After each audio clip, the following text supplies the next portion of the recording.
간호직 공무원 합격은 전공에 강한 대박열린 많은 합격생과 합격수기들로 증명합니다. 필기 고득점부터 면접까지 대박열림에서 제대로 준비하세요. 안녕하세요. 네, 여러분들 만나뵙게 돼서 반갑습니다. 자, 대박열린 고시학원에서 간호관리학 강의를 하고 있는 오정화입니다. 자, 여러분들이 이제 8급 간호직 시험을 위해서 동기부여가 돼서 여기 자리에 앉아 계시죠. 그래서 아마 열심히 할 거라고 이제 생각을 하는데, 저랑 함께 이제 3개월간 호흡을 맞춰가면서 간호관리학의 기본 개념들을 정리할 계획입니다. 먼저 공무원 시험 문제가 총 몇 문제로 알고 계시죠? 총 몇 문제? 조용하시면 안 되는데, 총 20문제거든요. 서울이나 지방 다 20문제예요. 그렇죠? 그런데 간호관리 과정이라는 게, 자, 기획, 조직, 인사, 지휘, 통제, 이 부분에서 대부분 한 17문제 정도 나오게 됩니다. 그 다음에 나오는 게 간호윤리, 그 다음에 간호단위 관리,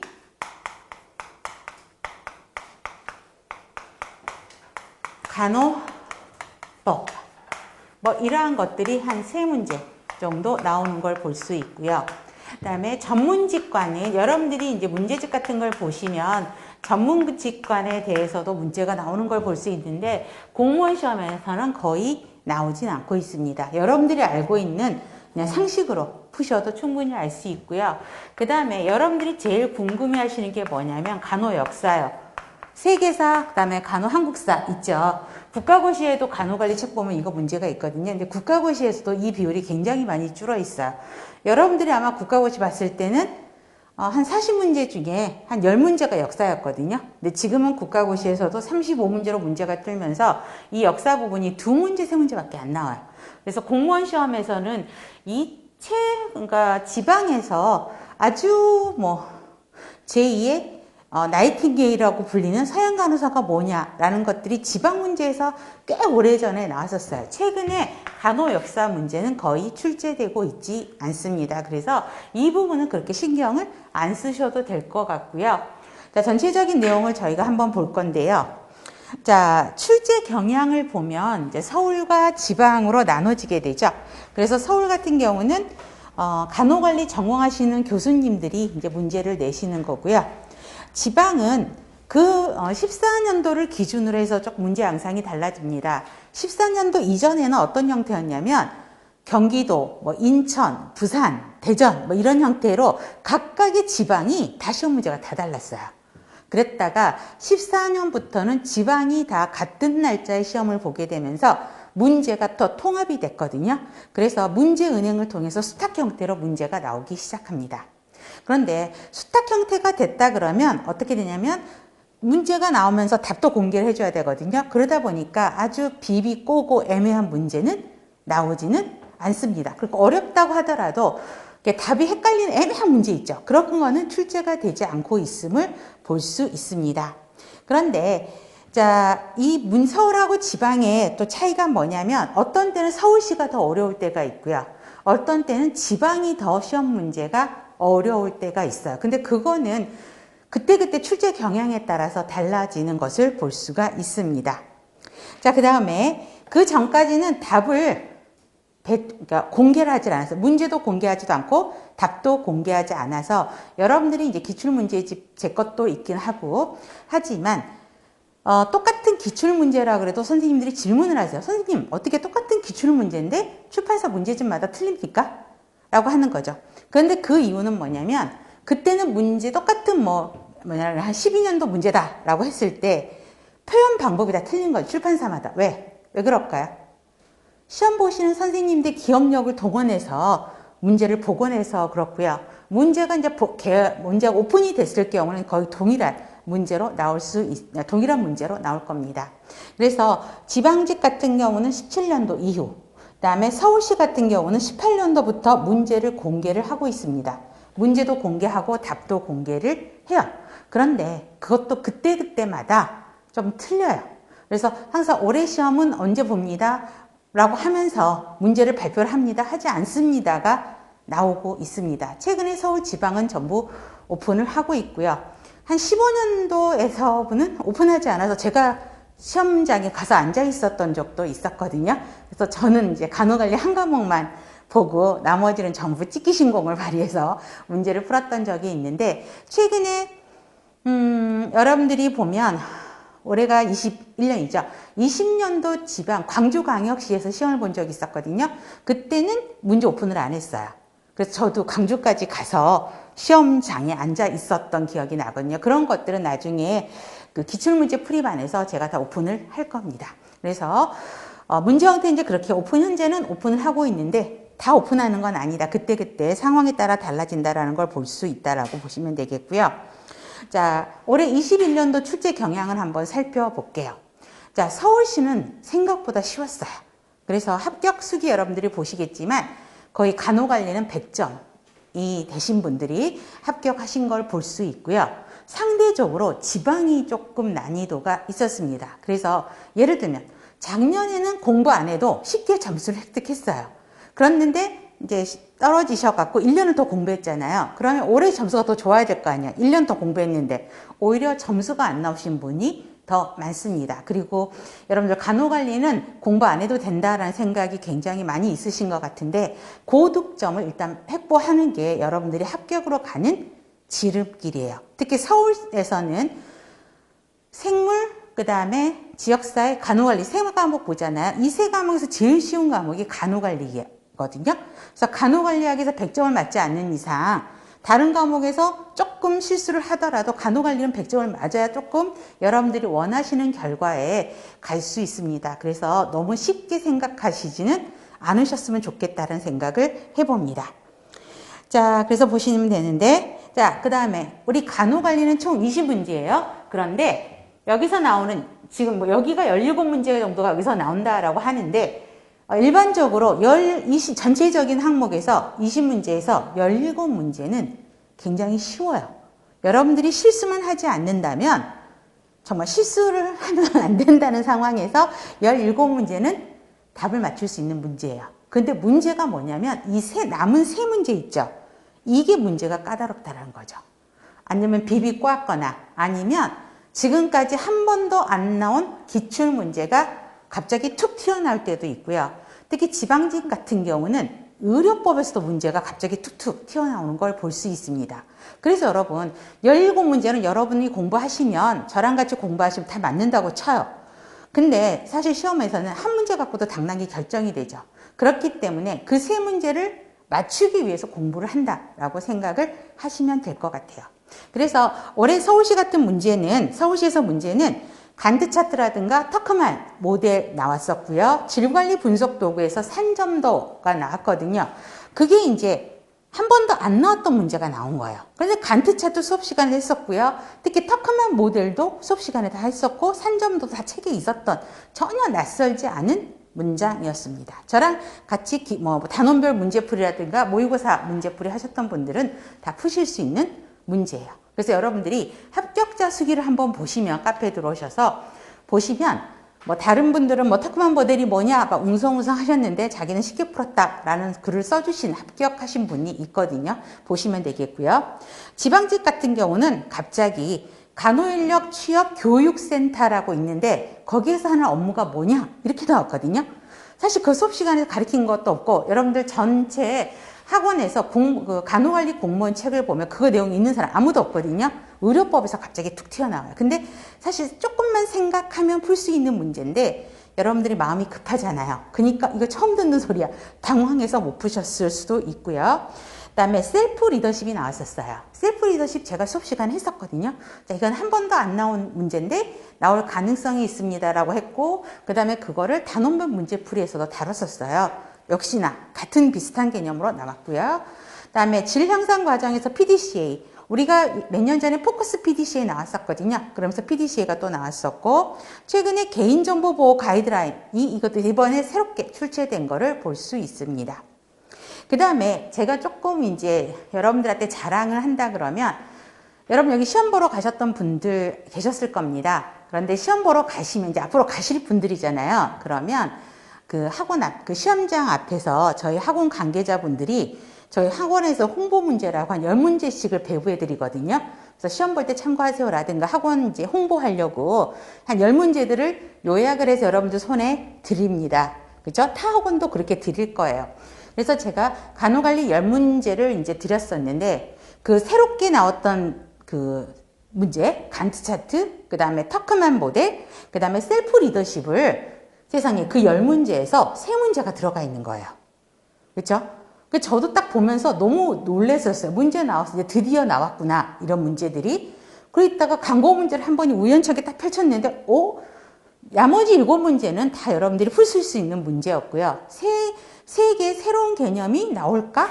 그래, 이런 것도 한번 줘보는 것도 괜찮지라면서 생각을 했는데, 그 3개 문제가 그대로 광고 홍보 문제에 실린 거를 보고, 그쵸? 그거를 시험 직전이라도 한번 풀어보셨으면, 저희 학원이 아닌 사람들은 풀어보셨으면, 시험에서 이게 나왔구나 라고 맞을 수 있었던 거겠죠. 그래서 저로서는 굉장히 기분 좋은 상황이었었습니다. 근데 이제 지방에서 좀 타격을 받으신 선생님들이 많이 있으십니다. 그 다음에 이제 공부 방법을 여러분들한테 설명을 할 건데요. 여러분들 제가 이제 이 책 다 구입하셨죠? 그렇죠? EBS 방송 교재라고도 돼 있고요.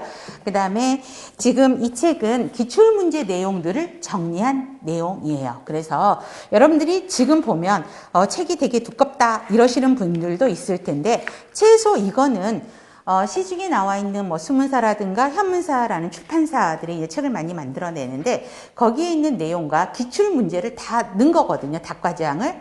그래서 이거는 최소 필수적으로 메모리 하셔야 되는 것입니다.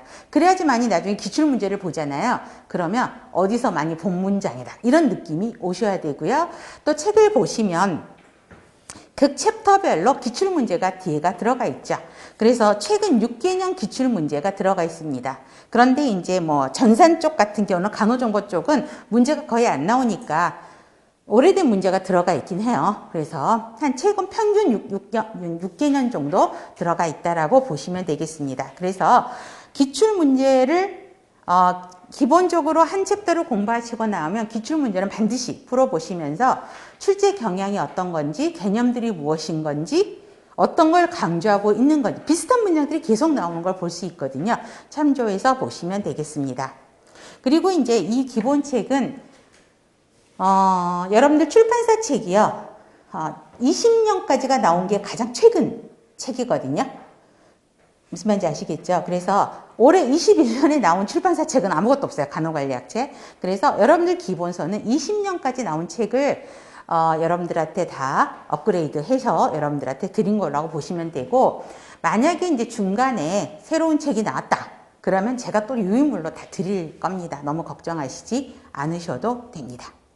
자, 공부하시는 방법을 보면 저랑 처음에 공부하시는 분들은 기본서에 있는 개념을 반드시 메모리 하실 필요가 있고요. 기출문제 풀이를 통해서 중요한 거 다시 한번 확인하시면 되겠습니다. 그래서 일주에 3시간 30분씩 해서 총 12주 진행을 할 거예요. 그래서 보시면 됩니다.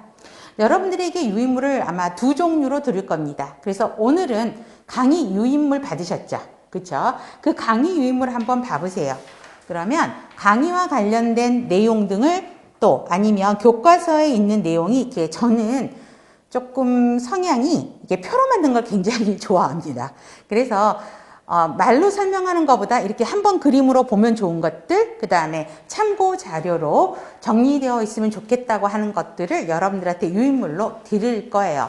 그런데 참 신기한 거는 강의 유인물로 드렸던 내용들이 다시 책으로, 그러니까 실제 기출문제로 나오는 경우를 많이 봐요. 그러다 보니까 책으로 들어갔겠죠. 기출문제로 나왔으면. 그러다 보니까 책들이 점점 두꺼워지는 거고요. 또 저는 강의 유인물을 또 드리기 위해서 새로운 책을 또 찾고 이런 과정들을 반복을 하게 됩니다. 그래서 강의 유인물이 있다라고 보시면 되겠고요. 그다음에 다음 시간에 오시면 OX 문제라든가 가로놓기 문제를 드릴 겁니다. 근데 생전 처음 보는 문제가 아니라 전 시간에 배웠던 내용을 아주 전혀 비비꼬지 않는 아주 기본 개념을 물어보는 거거든요. 그래서 수업 시작 한 10분 전쯤 오셔서 강의 유인물하고 OX 문제를 받으셔서 한번 풀어보세요. 그러면 거기서 복습하는 과정이 될 거고, 아, 중요한 게 또 무엇이구나 다시 한번 반복하시면 될 것 같아요. 그래서 그 문제만 모으셔도 아주 좋은 자료가 되실 거라고 저는 생각을 해봅니다. 그리고 그래서 2개 있는지 꼭 확인해 보시고요. 그래서 실강에 참여하시는 분들은 수업 시작하기 전에 강의 유인물이 있는지 확인하셔서 수업에 참여하시면 되겠고요. 지금 동영상 수업에 참여하고 계신 선생님들은 자, 자료실에다가 제가 올려놓을 거거든요. 그래서 수업 시간 전에 다운 받으셔서 가지고 수업에 참여하시면 되겠습니다. 그 다음에 수업 내용에 대한 질문사항이 있으실 텐데 지금처럼 실강에 참여하시는 선생님들은 저를 수시로 보잖아요. 그래서 쉬는 시간에 물어보셔도 되고요. 그 다음에 네이버 카페에 들어오시면 네이버에 오면 카페 이름이 진통이에요. 그래서 진심은 통한다는 걸 줄여서 진통이라고 하는데 그게 저희 학원 카페거든요. 그쪽으로 오시면 그 질문 홀더가 있어요. 그래서 여러분들이 질문해 주시면 뭐 개미영 선생님도 그렇고 저도 그렇고 저희들이 보고 댓글을 올려드립니다. 근데 여러분들이 이제 조급한 마음에 답을 막 기다리시잖아요. 오전에 올리시고 오후에 항의 전화하시면 참 어렵죠. 그래서 한 2, 3일 정도는 기다려 주시면 저희들이 빠른 시일 내에 댓글을 올려드리도록 노력을 하겠습니다.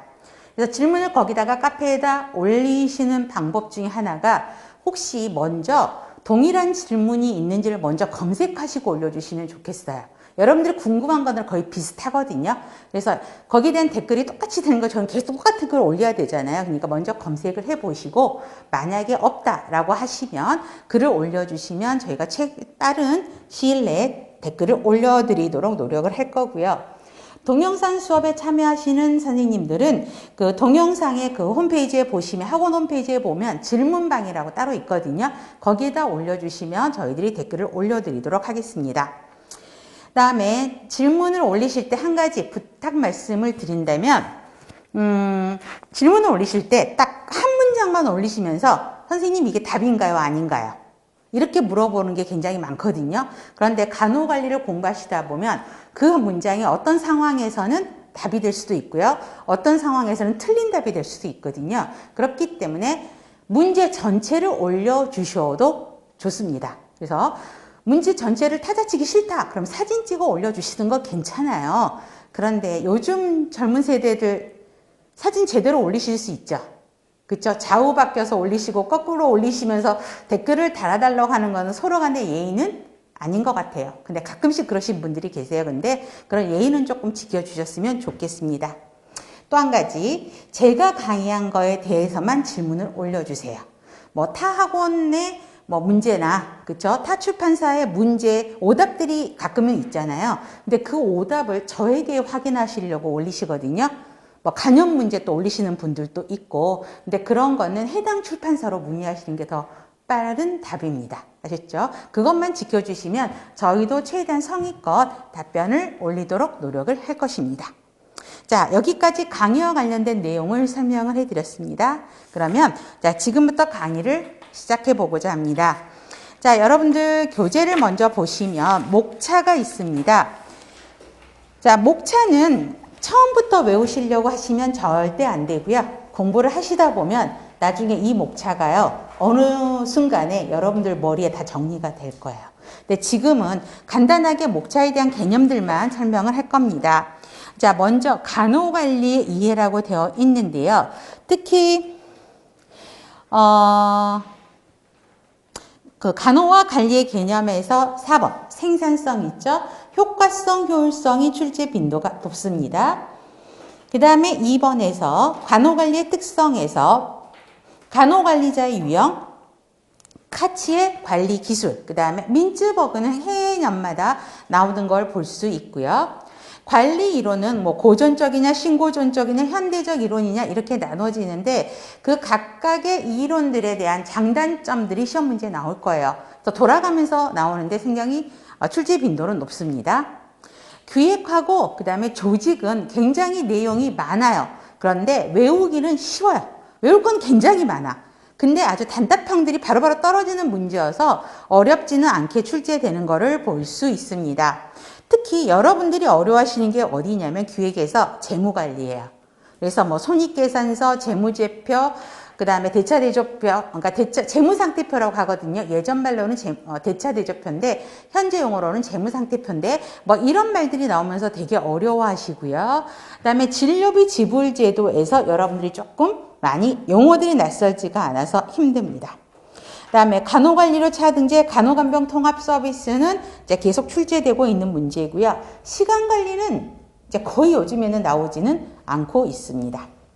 자, 조직도 굉장히 외워야 될 내용들이 많은데요. 특히 2번 조직 및 조직 구조에서 권한에 대한 내용들이 굉장히 많이 나오게 됩니다. 그 다음에 조직 구조 유형이 여러 가지가 있는데 그 유형의 특성이라든가 장단점들이 문제가 많이 섞인 걸 볼 수 있고요. 최근 문제는 인적자원 관리하고 지휘 파트로 문제가 많이 들어가죠. 최근에는 사람이 굉장히 중요하다라고 이야기를 하고 있죠. 그래서 직무관리, 확보관리, 개발관리, 유지관리 형태로 이루어집니다. 그런데 이번에 직무관리를 보시면 이 직무관리가 책마다 조금 다르게 되어 있습니다. 왜 다르게 되어 있냐면 일에 포커스를 맞추면 직무관리는 조직 파트에 들어가 있는 책들이 많이 있습니다. 문제집도 그렇게 되어 있고요. 만약에 그 일을 하는 사람의 포커스가 맞춰지면 직무관리가 인적자원관리에 들어가는 걸 볼 수 있습니다. 그래서 선생님 어떤 게 맞나요? 이렇게 질문하실 필요는 없고 그게 뭐 직무관리가 조직이냐 직무관리가 인적자원관리냐 이거를 구별하실 필요는 없다라는 거 보시면 되고요. 그 다음에 지휘는요, 대표적인 게 리더십하고 동기부여가 굉장히 중요합니다. 그래서 각각의 리더십 이론과 동기부여 이론들이 나오고, 아까도 말씀드렸지만, 리더십의 새로운 패러다임 해가지고, 그쵸? 셀프 리더십이 최근에 이제 문제가 나올 가능성이 있습니다라고 했는데, 문제가 실제로 나왔거든요. 그래서 저는 이제 시험을 보도 여러분하고 같이 이제 지금은 시험이 문제가 오픈이 되니까 시험 끝나면 오픈이 되면 학원에서 문제를 저한테 보내주거든요. 그럼 제일 먼저 어느 날은 여행 갔다가 그거 문제를 받았어요. 어떻게 했는지 아세요? 휴게소에 앉아서 그 문제 풀고 있어요. 근데 그 문제를 풀면서 제일 먼저 보는 게 뭐냐면 내가 가르친 내용에서 나왔냐 안 나왔냐 그거부터 보는 거예요. 그런데 새로운 문제가 딱 나왔는데 이거 내가 가르쳤다. 그러면 기분이 되게 좋아지는 거고 아니다. 어떻게 했지? 이거 안 가르쳤는데 그럼 뒤통수 맞고 이거 했었어야 되는데 막 이렇게 후회할 때도 있거든요. 그런데 하여튼 이번에는 셀프 리더십이 그렇게 나왔었고요. 그 다음에 특히 8번 보세요. 조정과 협력이요. 자, 최근에 20년도에 책이 다 업그레이드가 되면서 아까도 말씀드렸지만 최근 책이 20년에 나온 책들이라고 그랬잖아요. 근데 20년에 나온 책들이 갑자기 조정과 협력이라는 내용이 들어가면서 책이 업그레이드가 된 거예요. 그래서 이렇구나라고 이야기를 이제 생각을 하면서 이 부분을 많이 보충을 했거든요. 아니라 다를까. 문제풀이도 했어요. 그랬는데 거기에서 그게 나왔죠. 아까 터크만의 팀 발달 단계, 그 다음에 터크만의 팀 발달 단계의 특성이 이제 문제가 나왔었습니다. 그래서 드디어 얘도 나왔구나라는 생각이 들었었습니다. 그 다음에 챕터 6 통제를 보시면은요, 각각의 관리 이런 과정에서 문제가 각 챕터별로 골고루 나오긴 하는데, 어떤 때는요, 최근에는 통제 부분이 굉장히 강화가 많이 되고 있어요. 그래서 예전에는 2번 의료의 질 관리에서 2번 QA, QI, TQM. 그래서 특히 QA와 TQM을 구별하는 문제가 굉장히 문제가 많이 나왔거든요. 그랬다가 4번 간호의 질관리, 간호 업무 평가의 접근 방법. 그래서 구조적 접근법, 과정적 접근법, 결과적 접근법이 문제가 나오고 있고요. 그 다음에 7번, 8번 질관리의 분석 도구요. 그런 분석 도구가 굉장히 많이 있습니다. 플로우 차트부터 원인 결과도 런 차트 이런 게 있는데 최근에 산점도도 문제가 나온 거를 볼 수가 있고요. 그러니까 한 번도 안 나온 문제들이 지금 자꾸 나온다는 거죠. 질 향상 과정에서도 우리 포커스 PDCA라고 말씀을 드렸잖아요. 그때는 포커스 PDCA가 여러분들 책에서 보면 더 알아보기 핵심 포인트 이런 걸로 PDCA를 설명하면서 최근 책에 포커스 PDCA를 설명한 게 있습니다. 그래서 이런 게 있으니까 참조하세요로만 넘어갔거든요. 실제 시험 문제가 PDCA는 안 나오고 갑자기 포커스 PDCA가 탁 나와버린 거예요. 그래서 그때도 보면서 기분이 되게 좋았던 적이 있었어요. 그래서 시험 보시고 나면 카페들이 막 난리 나죠. 포커스 PDCA가 어디 있냐, 어느 책에 있느냐 그랬더니 감사하게 또 저희 학원에서 공부하셨던 선생님이 오정아 선생님 책에 포커스 PDCA가 있었다 이런 말을 써주시는 거 보면 굉장히 저는 이제 기분이 좋거든요. 그래서 포커스 PDCA가 나왔었고, 그 다음에 이번에 나온 게 PDCA가 다시 나온 거죠. 그 다음에 의료기관 인증 제도도 꾸준히 나오고 있고요. 의료기관 인증에서 강조하는 게 환자 안전에 대한 내용이 있습니다. 그래서 15년도 이후부터는 환자 안전에 대한 내용들이 굉장히 많이 있습니다. 근본 원인 분석도 나왔었어요. 그래서 실제 기출문제로 나왔었어요. 그러면서 그때도 어떻게 했냐면 오류 유형과 영양 분석을 제가 더 알아보기에 넣으면서 설마 이거에 나오지는 않을 것 같은데 갑자기 FMEA라고 쓰면 당황하지 말고 이거는 이런 개념이다라고 푸세요 했는데 실제 기출문제가 그렇게 나왔었거든요. 그래서 FMEA도 시험 문제가 나왔었습니다. 그 다음에 간호단위 관리 실제는요, 사실은 국가고시에 많이 나오는 문제입니다. 사실 공무원 시험에서는 많이 나오지는 않는데, 여기 그 각각의 챕터에서 어디가 공무원 시험에서 제일 많이 나오는 걸 볼 수 있을까요? 여러분, 감염관리요. 메르스 뜨면서 감염에 대한 문제가 있고, 현재도 지금 코로나, 오늘 아침에도 뉴스를 들은데 변이가 또 나왔다면서요. 새로운 변이가 2종류가 또 나왔다고 지금 하고 있거든요. 그래서 저는 이제 코로나 바이러스가 참 대단한 바이러스다라는 생각이 들었어요. 왜? 자기들도 살아남으려고 계속 변이를 막 만들어내고 있잖아요. 그게 또 전파력이 더 세대나요?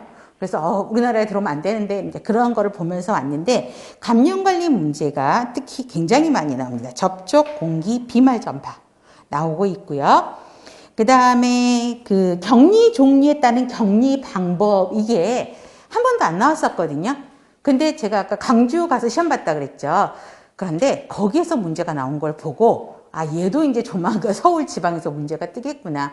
강주에서는 문제를 발표하지 않았거든요. 그럼 저는 뭐 할까요, 여러분들?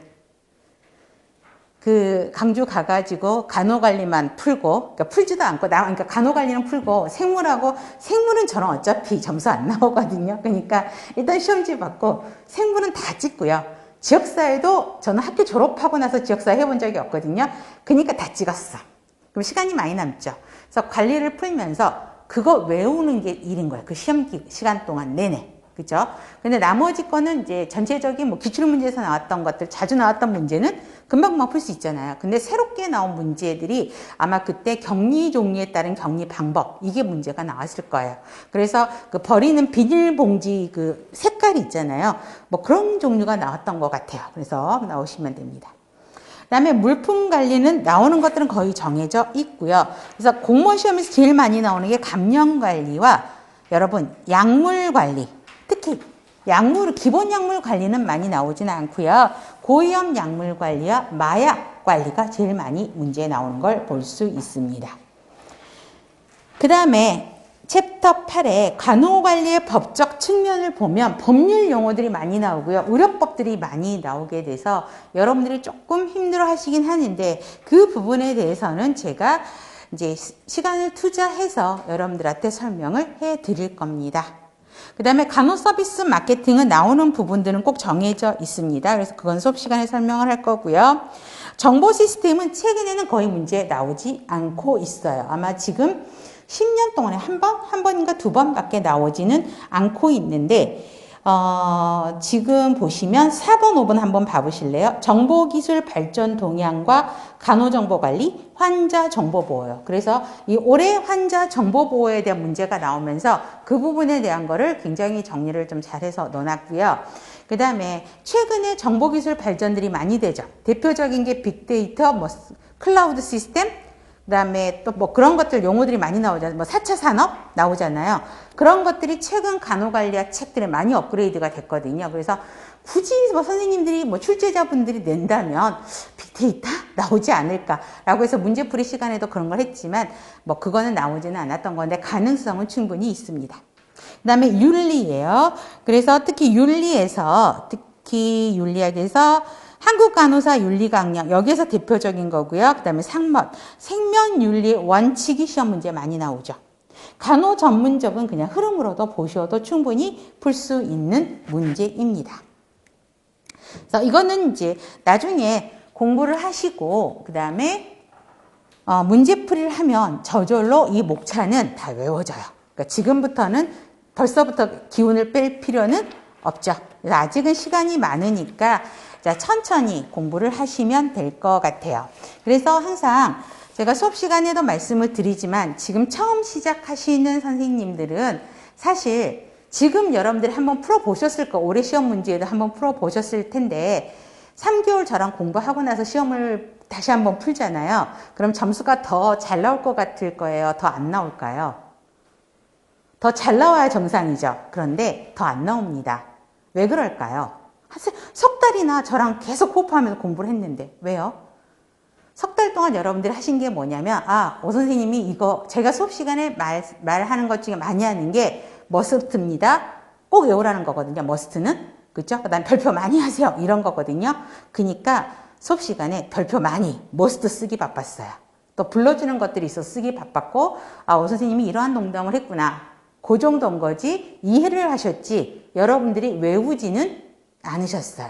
그래서 석 달 공부하면 더 많이 틀리십니다. 왜? 내 걸로 만들지 않았어. 그래서 오히려 어설프게 안 게 더 많이 틀린다고요. 그렇죠? 그렇기 때문에 저랑 한 번은 듣고 그럼 중요한 것들이 무엇이다라는 건 어떤 건지는 아셨을 겁니다.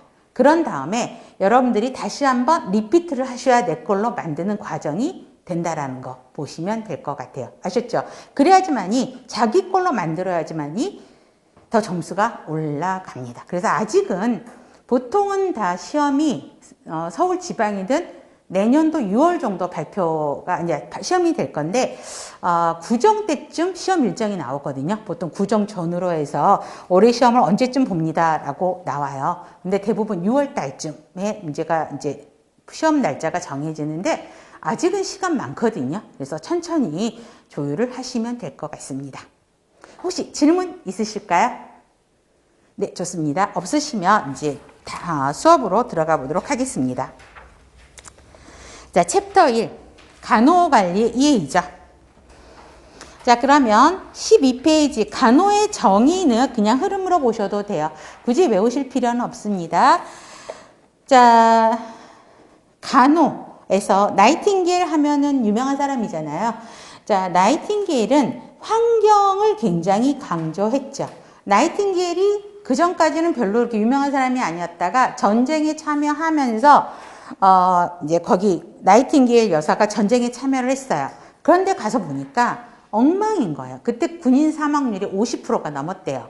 그래서 병원을 갔더니 환경도 엉망이고 하다못해 병원 음식, 그 다음에 위생, 침대, 시트, 햇빛도 안 들어오고 이런 거 보니까 나이팅게일 이것부터 환경부터 바꾸자고 시작을 한 거죠. 그래서 환자들한테 햇빛을 쪼이게 하고 그 다음에 환자복이라든가 시트 위생적으로 하고 그 다음에 영양 되게 좋게 하고 그죠? 그 다음에 군인들 심리적 안정을 도모하고 이런 것부터 했더니 사망률이 어마어마하게 줄어든 거예요. 그러면서 나이팅게일 여사가 유명해진 거거든요. 그래서 사람은 스스로 자기를 돈벌 힘을 가지고 있대요. 그렇기 때문에 그 환경만 업그레이드 해주면 건강으로 갈 수 있다라고 이야기를 하고 있는 게 나이팅게일이 말한 간호라고 이야기를 합니다. 그 다음에 리디아 홀은 돌봄이란 이야기를 이야기합니다. 그래서 돌봄이 아니도모의 요소로 처음 돌봄이라는 말을 시작을 했고요.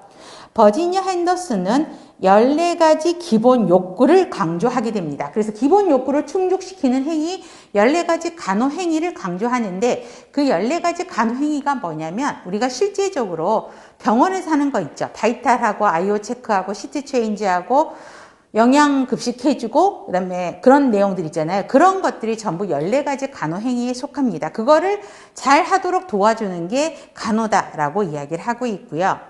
로저스는요. 환경과 인간 간의 관계를 강조합니다. 그래서 로저스는 통합론적 인간론을 이야기하게 되죠.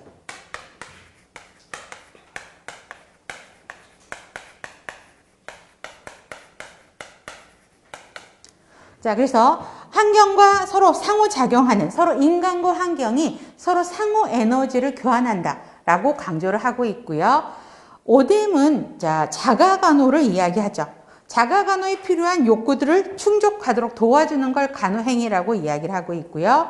로이는 적응 이론이라고 이야기합니다. 그래서 4가지 적응 양식을 통해서 환자들이 자기를 돌볼 수 있는 적응 능력을 키워주는 게 간호다라고 이야기를 합니다. 그래서 이거는 흐름으로 보셔도 되고요. 자, 대한간호협회에서 한 거는 기억을 하실 필요가 있죠. 자, 개인, 가족, 지역상해. 이게 뭐죠? 간호 대상을 이야기하고 있죠. 그래서 개인, 가정, 지역사회가 간호 대상이고, 건강회복, 질병예방, 건강유지, 증진. 이거는 뭐죠? 간호의 목적을 이야기하고 있죠.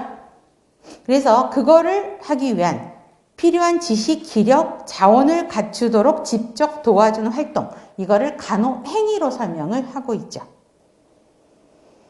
그래서 이거는 아실 필요가 있고요. 그 다음에 관리론적 접근에서는 자, 관리는 조직이 있어야 관리를 하는 거거든요. 그래서 첫 번째 줄에서 조직 동그라미 하세요. 조직에서 제공되는 서비스를 간호관리적 접근 방법이 관점이라고 이야기를 합니다. 이거는 그냥 흐름으로 보셔도 되는데 지금까지 한 것 중에서는 7번 대한간호협회 거는 기억을 하실 필요가 있습니다.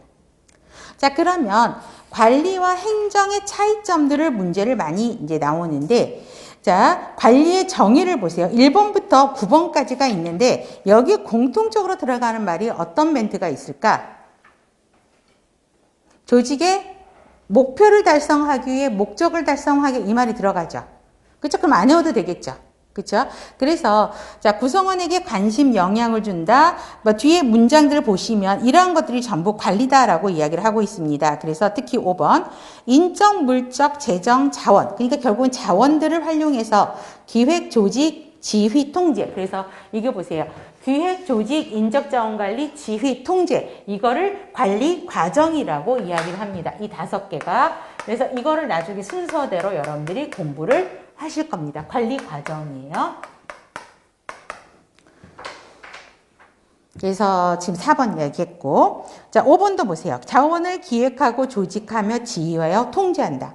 자, 8번 별표. 목적을 달성하기 위해 자원들을 활용해서 기획, 조직, 인사, 지휘, 통제하는 과정이다. 다시 나오죠. 그래서 이 문장은 꼭 기억을 하셔야 되고요. 목표를 달성할 수 있도록 환경을 만드는 거, 설계하고 유지하는 거를 관리라고 이야기를 합니다. 자, 9번은 OM 동그라미 하세요. OM 별표.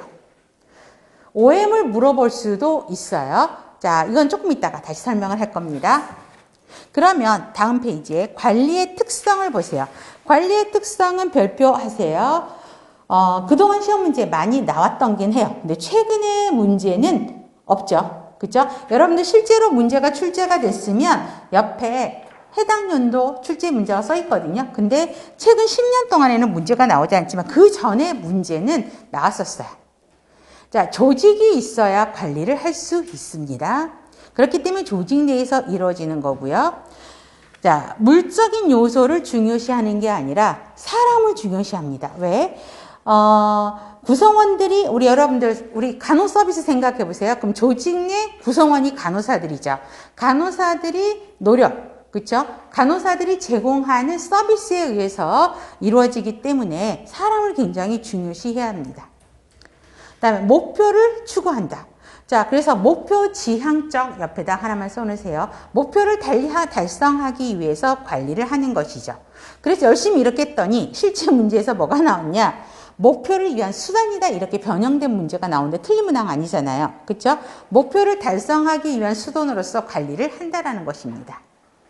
그 다음 목표 달성을 위한 자원의 기술적 활용을 요구하고요. 과정인 동시에 기능이다 라고 이야기를 하는데 다시 목차로 가보세요 여러분들. 자, 그러면 우리 4페이지에 기획 찾으셨죠? 기획이 첫 번째 관리 과정이에요. 그러면 이게 이제 과정이죠. 그죠? 기획 과정. 그런데 과정인 동시에 기능이다. 그럼 기능들이 뭐예요? 목표 관리, 의사결정, 재무관리, 시간관리. 이게 기능이에요. 그러면 조직 과정에는 챕터 3이 조직 과정이죠. 과정인 동시에 기능이다 그러면 기능에는 조직과 조직화, 조직구조, 조직구조 유형, 조직문화 이게 기능인 거예요. 그 다음에 인적자원 관리도 마찬가지 직무 확보, 개발, 유지 관리가 기능인 것입니다. 이해되시죠? 이거는 이제 공부 저절로 하면 다 외워지는 거예요. 그래서 과정인 동시에 기능이다라고 보는 것이고요. 자, 공적인 환경에서 이루어지는 집단적인 노력이죠. 간호부라는 병원이라는 조직 안에서 이루어진 거기 때문에 사적 환경이 아닌 공적 환경에서 이루어지는 집단의 구성원들의 노력에 의해서 서비스가 이루어지기 때문에 집단적인 노력이라고 설명을 하고 있습니다. 자, 그러면 우리 행정의 정의와 구성 요소를 보면 이제 행정이 사실은 공행정과 사행정으로 나눠지는 거거든요. 그러면 공행정은 누굴까? 주로 정부기관들, 나라에서 하는 정부기관들이 공행정이고요. 이거를 병원 시스템으로 같이 보건의료 체계로 하면 사행정은 이제 병원이라고 생각하시면 조금 더 외우기가 쉬워집니다. 자, 그래서 그러니까 결국은 사행정은 정부기관이 아니라 비정부기관이겠죠. 그렇기 때문에 이제 병원이다라고 보시면 돼요. 근데 이제 행정의 구성 요소가 아주 2000년 이전, 그러니까 우리 20년 넘게 이전의 문제로 나왔던 적도 있어요. 사피를 물어보는 거. 자, 사람, 그다음에 목적, 장소, 과정을 사피로 이야기를 합니다. 그러면 위에 관리의 특성에서 보시면 자, 사람이 행정의 구성 요소면 우리 사람을 써놓는 게 2번이죠. 사람을 중요시하는 거. 그래서 person 써 있고요. 그 다음에 purpose, 목적이잖아요. 그래서 우리가 관리의 특성에서 목적 지향적이다 써 있고요. 그 다음에 행정을 하려면 장소가 있어야 돼요. 그러면 조직 내에서 이루어진다라는 게 place가 들어가죠. 그 다음 프로세스다. 그래서 프로세스 과정인 동시에 기능이다가 프로세스에 들어가죠. 그래서 사피의 내용과 관리의 특성을 여러분들한테 같이 영어로 연결을 시켜드렸고요. 그러면 OM을 보세요. 아까 다시 앞에 이제 가서 사람이 뭐죠? 여기서는 person이 아니라 manager. 그쵸? 그 다음에 자원 등을 이용한대요. 그럼 자원들이 뭐냐 그러면 목적을 달성하기 위해서 자원을 이용한다 그랬죠, 관리가. 그러니까 뭐예요? 물자, 기계, 자금을 이용한다. 이게 다 M으로 들어가죠. 그 다음에 조직 안에서 이루어진다라는 게 관리였죠. 그렇기 때문에 시장이라고 하는 마켓이라고 들어가 있죠. 그렇기 때문에 여러분들이 나중에 서비스 마케팅 뭐 이런 말들을 또 공부를 하게 될 겁니다. 그래서 이 5가지가 OM이다라는 거는 기억을 해주시면 좋겠습니다. 자, 그러면 14페이지에 다시 와서 4번 관리와 행정의 공통점과 차이점을 봐보세요. 자, 공통점보다는 오른쪽에 차이점 있죠. 이게 시험 문제 굉장히 많이 나왔었어요. 자, 공통점은 목표를 달성하기 위해 수단이다. 목표 지향적이다. 계속 말하는 거죠. 관리든 행정이든 조직의 목표를 달성하기 위해서 하는 것이고요. 자원을 배분하는 과정에서 관료제적인 성향을 띠고 있다. 그러면 관료제가 뭐냐면 관리 이론에서 다시 나올 건데 관료제를 계층제라고 이야기를 하거든요. 여러분 이 병원 조직, 간호부 조직도 이렇게 돼 있죠. 그렇죠? 이게 하나의 계층이죠. 계층. 이런 층층으로 이루어지는 거 관료제라고 이야기합니다. 그래서 관리든 행정이든 이런 계층적 구조를 가지고 있는 관료제적인 성향을 갖고 있다라는 것입니다. 그 다음에 관리든 행정이든 조직 안에서 한다고 그랬죠. 아까 place라고 이야기했죠. 그 다음에 사람을 중요시한다고요. place, person, man. 그 다음에 보시면 돼요. 중요한 건 차이점이에요. 어떻게 문제가 나왔냐면 관리와 행정의 대표적인 차이가 무엇인가 앞에 굵은 글씨 있죠. 그래서 우리 굵은 글씨 큰 소리로 한 번만 읽어보실까요? 목표, 권력성, 독점성, 능률성, 법령에 의한 제약, 평등성 이렇게 나왔었거든요. 그래서 그때는 오지선다였을 거예요. 그래서 이 굵은 글씨를 물어보는 내용이 있었고요. 이제는 그렇게 안 나와요. 그렇게 쉽게는. 아마 여러분들이 지금 공부하시는 선생님들이 한 10년 전에만 공부하셨으면 다 붙었어요. 그렇죠? 최근에 아까도 첫 시간에도 그 내용은 제가 설명을 안 했는데 문재인 정부 들어오면서 공무원들 굉장히 많이 뽑았죠. 그렇죠? 그래서 간호직 공무원도 지금 어마어마하게 지금 뽑아되고 있는 거거든요. 그렇기 때문에 여러분이 그 시대의 흐름을 잘 맞춰야 되는 거예요. 예전에 12년도인가 13년도인가에는 여러분 서울시 몇 명 뽑은 줄 아세요? 12명 뽑았어요. 그래서 평균 99.1. 그러니까 한 과목 한 개 틀리고 세 과목 시험 봤는데 한 개 틀리고 컴퓨터 가산점 뭐 이런 거 붙여가지고 99.1. 세상에 어떻게 12명을 뽑아요. 그렇죠? 예, 거기서 합격하신 선생님도 계시더라고요. 그랬다가 이제 시간이 좀 풀리면서 지금은 최근처럼 이렇게 뽑은 적은 없어요. 그래서 여러분들이 이제 내년을 대비하셔서 공부를 하시는 거잖아요. 일단 많이 뽑아라부터 기도를 하셔야 되겠죠. 내년에도 좀 많이 뽑아라, 올해처럼. 그러면 왜냐면 많이 뽑으면 고수들이 다 빠져나가요. 그렇죠? 그렇기 때문에 여러분 많이 뽑으면 어때요? 평균 점수가 높아질까 낮아질까? 낮아지게 되죠. 그러니까 조금만 공부해도 된다라는 소문이 몇 년 동안 돈 거예요. 워낙 많이 뽑은 데다가 공부 조금만 해도, 그렇죠? 지금 합격 수기를 보시면 뭐 4개월, 6개월 만에 붙었다. 최근에 보니까 4개월 만에 공부해서 붙었다 하시는 분들은 정말 대단하시거든요. 근데 그전까지는 평균 1년 이상은 하셔야 된다라는 말을 저희가 했어요. 그리고 4개월, 5개월은 거의 없다라고 이야기를 하는데 요즘에는 평점이 너무 낮아지면서 너무 많이 뽑기 때문에 낮아지고 또 여러분 혹시 올해 졸업하신 선생님 계세요? 여기 팀에는 아직 없네요. 내년에 선생님 1월달 국가고시 끝나잖아요. 2월달에 한번 손 들어보라고 하면 앉아 계세요. 병원 웨이팅 딱 걸리시면서 공무원 하겠다. 난 처음부터 병원 안 가겠다. 라고 해서 여러분 졸업생이 앉아있어. 학생이. 그의 졸업생. 그럼 여러분들 머리하고 경력 10년 차인 선생님하고 올해 갓 졸업한 대학 친구들하고는 어때? 머리가. 경험에 의한 노하우도 있고 그다음에 머리가 너무 젊어서 저장이 좋은 친구들도 있죠. 물론 노력 차이에 의해서 붙고 안 붙고가 하는데 요즘에 굉장히 젊은 스마트한 친구들이 굉장히 많거든요. 몇 년 전에도요. 코로나 되기 전에는 여름방학 때 간호관리 수업에 앉아 있어요. 그래서 왜 앉아 있어요? 국시부터 붙어야지 이렇게 이야기를 했거든요. 그랬더니 뭐라 그럴까요? 그 친구들이. 선생님 국시는 붙을 거고요.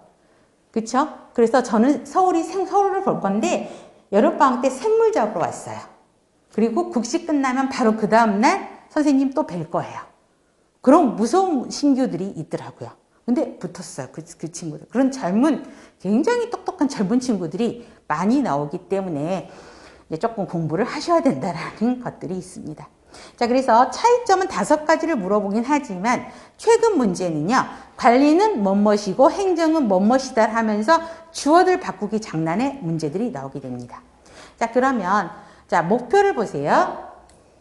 행정은 불분명하다, 복잡한 목표를 추구한대요. 왜 그럴까요? 이건 이해를 하시면 돼요. 왜 목표가 자, 여러분 행정은 나라에서 하는 거라고 생각하시면 되고요. 관리는 병원이라고 생각하세요. 병원은 왜 분명하고 단일한 목표일까? 대상이 누구죠? 환자죠. 그러면 분명하고 단일한 목표를 한 줄로 정해야 한다고 하면 어떤 게 있죠? 환자에게 양질의 간호 서비스를 제공한다라는 딱 단일한 게 있죠. 근데 행정은 불분명하고 복잡하대요. 왜 그럴까? 전 국민을 대상으로 해야 되죠. 교육적 레벨, 경제적 레벨이 다 다른 사람들 하다 보니까 불분명하게 할 수밖에 없다고요. 그 다음에 복잡하게 할 수밖에 없어요. 그 다음에 권력은 여러분 정치 권력이 바뀌면 나라의 법 많이 바뀌죠. 그렇죠? 그런데 병원은 권력하고 연결이 돼요, 안 돼요? 연결이 안 되죠. 그렇기 때문에 정치 권력과 무관한 게 관리고 행정은 정치 권력이 포함해서 강제성이 있다라는 거죠. 여러분, 그 다음에 독점성 보세요. 독점성이 높고 경쟁성이 제한되는 거.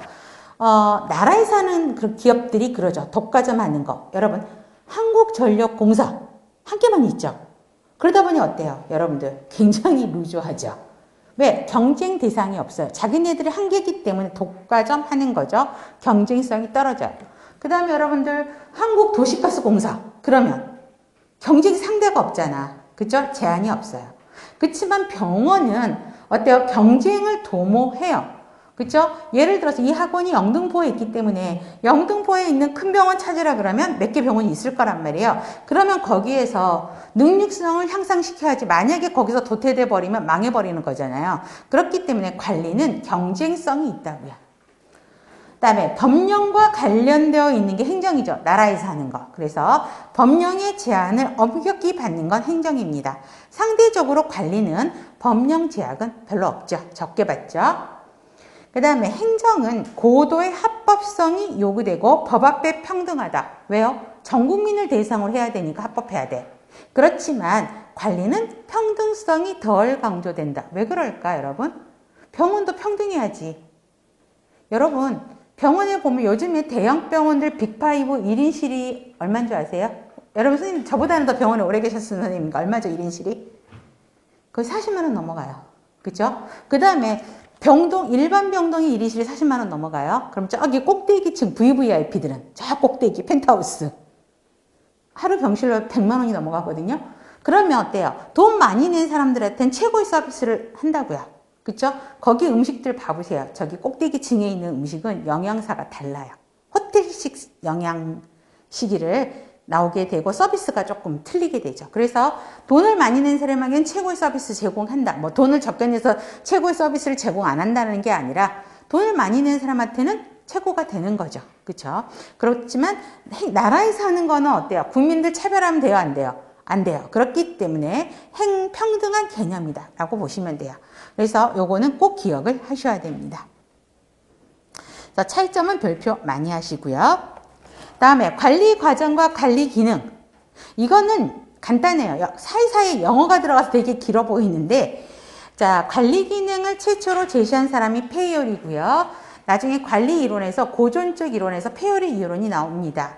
자, 그때는 우리가 지금 여러분들 관리 과정 큰 소리 한번 해볼까? 우리 관리 과정 순서대로 시작. 이게 가장 현대적 개념이에요. 그런데 페이올은 옛날 사람이야. 그쵸? 그렇기 때문에 사람을 중요하지 않았어.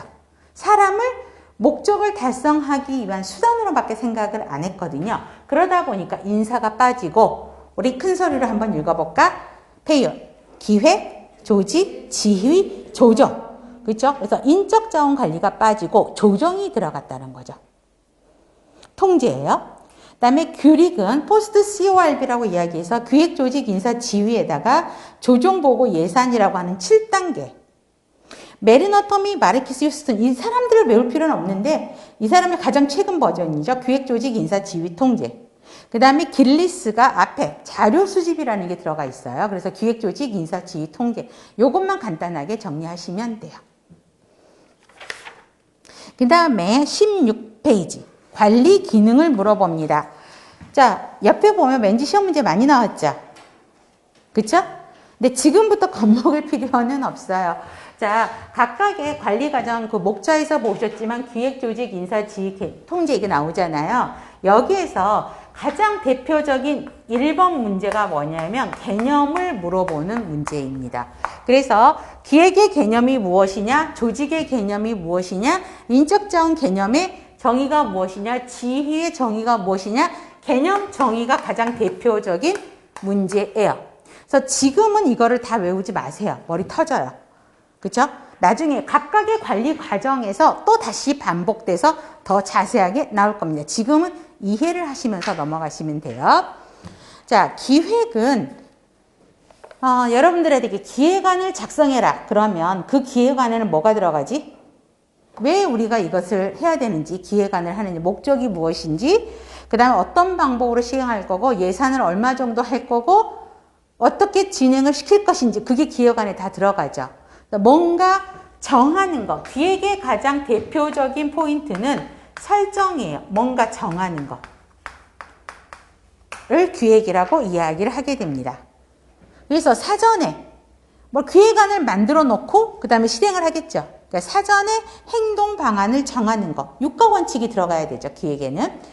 그래서 무엇을 누가 언제 어디서 어떻게 하는지 사전에 행동 방안을 정하는 거, 이게 항상 시험 문제에 나옵니다. 기획의 정의.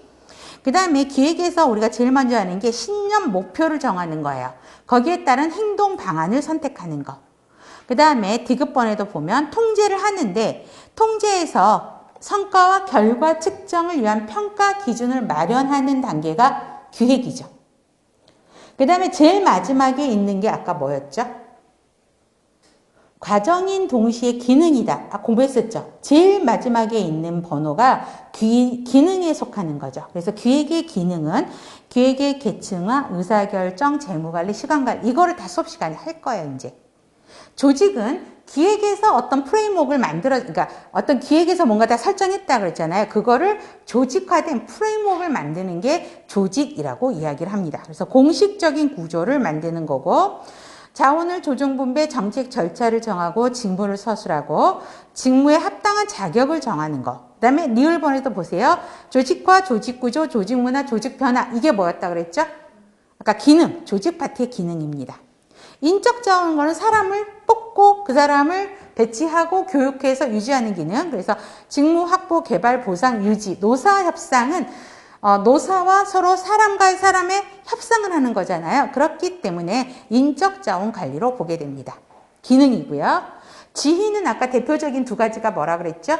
리더십과 동기부여라고 이야기했어요. 그래서 이런 말들이 들어가면 되고요. 그다음에 지휘의 기능에는 리더십, 동기부여, 집단관리, 의사소통 이게 다 할 거예요. 수업 시간에. 그래서 지휘의 기능이고 통제는 뭐예요? 기획에서 만드는 거를 제대로 실행한지 평가하고 피드백하는 걸 통제라고 이야기를 하고 있죠. 그래서 질관리, 훈육, 표준 설정, 수행평가, 정보관리, 환자 안전관리 등이 통제에 들어간다라고 보시면 되겠습니다. 자, 다음에 이제 생산성, 효과, 이거 말고, 그쵸? 먼저, 그러면 여러분들 유인물 잠깐만 보세요. 유인물 받으셨죠? 자, 그럼 제일 첫 번째 나와 있는 거. 자, 관리와 리더십의 차이라고 책에 나와 있는 것들을 볼 수 있는데요. 자, 관리는 지금까지 설명했어요. 목적 달성을 위해서 자원을 이용하는 거. 그렇죠? 조직이나 기관, 시스템과 구조에 중점을 두고 있는 게 관리다라고 이야기를 하고 있고요. 리더십은 여러분들 이 책에 보시면 여러분 380페이지 잠깐만 보실까요? 380페이지. 네, 그러면 왼쪽에 관리자와 리더의 특성이라고 나와 있는 표 찾으셨나요? 그렇죠? 이것도 굉장히 시험 문제 많이 나온 거거든요. 그래서 그때 더 자세하게 설명을 해드릴 거예요. 그래서 이거는 그냥 넘어가셔도 되고요. 자, 그 다음에 두 번째, 5가지 중요 관리 과정, 기능을 이야기합니다. 그래서 기획, 조직, 인사, 지휘, 통제인데 지금 16페이지에 있는 거를 그림으로 표시한 거예요. 그렇죠? 동일한 내용입니다. 그런데 통제에서 한번 보세요. 결과, 업무, 성과, 표준을 측정하고 결과를 분석, 평가하고 세 번째 땡이 향상을 위해 찾으셨나요? 그쵸? 근데 그 향상을 위해 앞에 하나만 쓰세요. 실행 성과. 실행 성과. 실행 성과 향상을 위해 실행 계획을 개발한다. 라고 실행 성과를 하나 보충하면 되는데 제가 이거를 문제 때 많이 이용을 하거든요. 그러면 여러분들이 오답으로 어디를 갈까요? 이 제목을 주면. 향상을 위해서 실행 계획을 개발한대. 그러니까 답을 기획으로 가는 친구들이 굉장히 많다라는 거죠. 그래서 이 마지막 땡은 조금 기억하실 필요가 있다라는 거. 통제 부분에 속한다라고 보시면 되겠습니다. 자, 그렇게 해서 보시면 되겠고요. 자, 생산성에는 효과성과 효율성을 구별하게 됩니다. 자, 먼저 생산성을 보세요. 관리의 최종 목표는 최소 자원을 투입하여 최대 목표를 달성할 수 있는 것, 생산성으로 표시하고 있습니다. 그래서 특히 생산성은 그린 박스에 있는 거 투입 대 산출이라고 설명을 하고 있습니다. 그래서 이 공식은 기억하실 필요가 있고요. 그 다음에 두 번째 동그라미 2번 보세요. 자, 조직이 수행한 업무의 양과 질. 그러면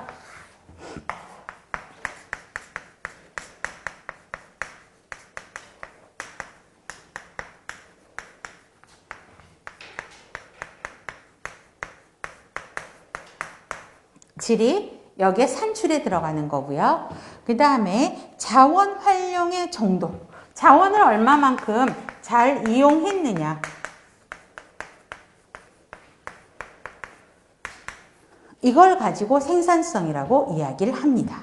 그래서 일정 기간 투입과 산출의 비, 이 말은 꼭 기억을 하셔야 됩니다. 그러면 자,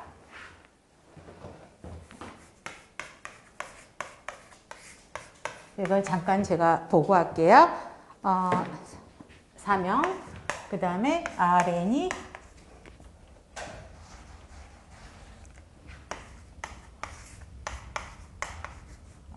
지금 여기에서 잠깐만 두 개 있다고 해요. 그러면 A 조직이 있고 B 조직이 있어요. 어떤 조직이 더 생산성이 있다라고 볼 수 있을까요? 조직 입장에서 A일까요? B일까요? 자, 여기는 간호사 한 명이 몇 명 보는 거지? 10명을 보는 거죠. 그럼 여기는 간호사 한 명이 몇 명 보는 거야? 15명. 그럼 조직 입장에서는 A 조직을 좋아할까? B 조직을 좋아할까? B죠. 그래서 B 조직이 생산성이 높다라고 이야기를 하고 있죠. 그런데 우리는 이런 조직을 좋아하죠. A 조직을 보면 됩니다. 자, 그래서 자, 생산성을 향상시키는 방법. 그러면 자, 3번은 실제 문제로 나왔었어요. 자, 투입이 아까 투입 때 산출이라 그랬죠. 그러면 생산성을 올리면 투입은 동일하고 산출량을 올리면 되고 산출은 동일하게 하되 투입량을 줄이면 생산성이 올라가겠죠. 이게 지방 문제에서 나왔어요. 이런 문제가 오래전에, 아주 오래전에. 그래서 이거는 그냥 금방 이해되시죠? 다음 4번은 나중에 설명할 거고요. 5번 발표하세요. 자, 생산성의 두 지표인 효과성과 효율성은 상호 보완적이다. 동그라미 하세요. 최근에 서울 2019년에 문제도 나왔지만 2000년대에도 한번 그전에도 문제가 나왔어요. 상호 보완적인 거지 상호 대체적인 개념은 아니라는 것이죠. 그래서 항상 틀린 문항으로 뭐가 나왔냐면 상호 대체적인 개념이다. 이렇게 문제가 나오거든요. 근데 이거는 절대 틀린 문항이라는 거. 동일한 문장이 또 나왔다고 19년도에. 무슨 말인지 아시겠죠? 그 전에도 대체적인 개념이다 해서 틀린 답을 요구했는데 19년도에도 아주 똑같이 동일한 문장으로 나온 걸 볼 수 있어요. 최근에 여러분 10년 간격을 두고요. 기출이 반복되는 걸 볼 수 있거든요. 그래서 보시면 돼요. 그래서 5번 문장은 기억을 하셔야 됩니다. 그래서 생산성을 따질 때는 효과성과 효율성을 동시에 추구해야 된다라고 보시면 됩니다. 자, 그러면 효과성과 효율성 하려면 좀 시간이 걸려서 잠깐 쉬었다가 진행을 하도록 하겠습니다.